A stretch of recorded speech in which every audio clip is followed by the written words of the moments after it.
A very good morning to you and welcome to the Morning Outlook Report. I'm Rachel Jones reporting live from Kalkine TV Sydney studios.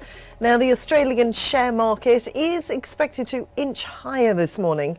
Yesterday, the ASX carried its losses through the afternoon session as consumer staples and banks continued to weigh on the market, while the tech sector failed to hold on to gains and also closed lower. At the closing bell, the S&P ASX 200 was 0.8% or 57 points lower at 7,390. The best performing sector yesterday was materials, up 0.03%. The worst performing sector was consumer staples, down 2.1%. The best performing stock was PolyNovo. Their shares closed 25.2% higher at $1.79. The worst performing stock was AIB Corp, closing 12.3% lower at $46.32. Now, looking to some business news from this morning, the bloc has received Bank of Spain approval for an Afterpay deal. Now, the bloc was formerly known as Square and has received the approval in respect of the acquisition of Lanai by wholly owned indirect subsidiary Opbloc of Afterpay by the way of scheme of arrangement. Now that the Bank of Spain approval has been received, the scheme is fully unconditional and will be implemented without the need for further shareholder or court approval. Afterpay shares will be suspended from trading on the ASX from January the 19th. Bloc CDIs will start trading on the ASX under the ticker code SQ2 on January the 20th.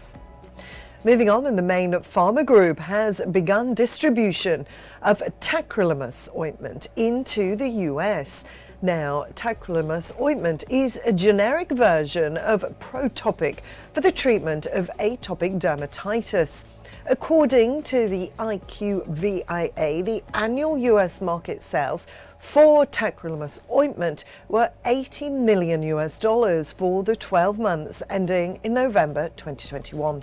Main Pharma entered into a license and supply agreement with Sandoz to distribute tacrolimus ointment in non-retail channels. And Oz Minerals has finalised recruitment for several new positions on its executive leadership team, positioning the company for its next phase of growth. Now, the operations executive, Matt Reed, he joined the team back in September. He will be accountable for operational performance across Oz Minerals, including the prominent Hill, Capentina and Carajás assets, as well as operational readiness for West Musgrave should it be approved for construction.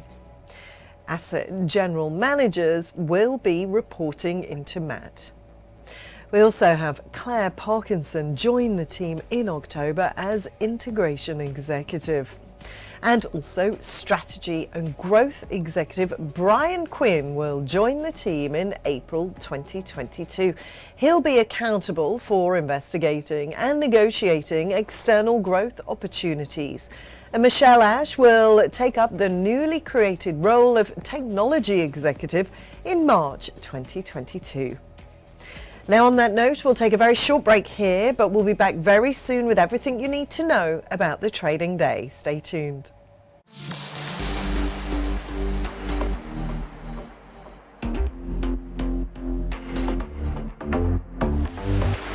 Hi, I'm Sage, and get ready to take the crypto ride with me on Kalkine TV. Watch the crypto buzz every Tuesday and join the excitement at Kalkine TV. From Bitcoins to NFTs to Dogecoin and DeFi, we have updates about everything around these digital currencies. Understand the investing rationale and the risks involved in the space with me, Sage, on Crypto Buzz. Keep watching Kalkine TV.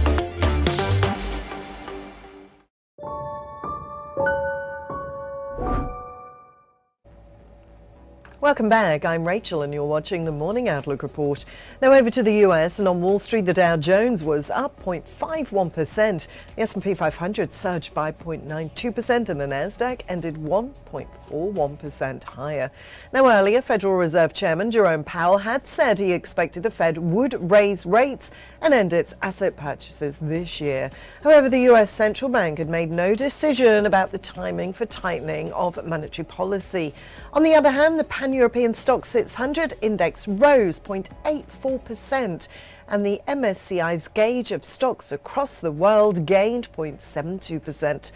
Oil rose to nearly $82 a barrel, supported by tight supply and hopes the rise in coronavirus cases and the spread of the Omicron variant would not derail a global demand recovery. Brent crude gained $2.69 to $83.59 a barrel. WTI last rose 3.82% to $82.22 a barrel. Gold prices rose, and that was after the US dollar and US Treasury yields softened. US spot gold added 0.6% to $1,811 an ounce. US gold futures gained 0.39% to $1,805 an ounce.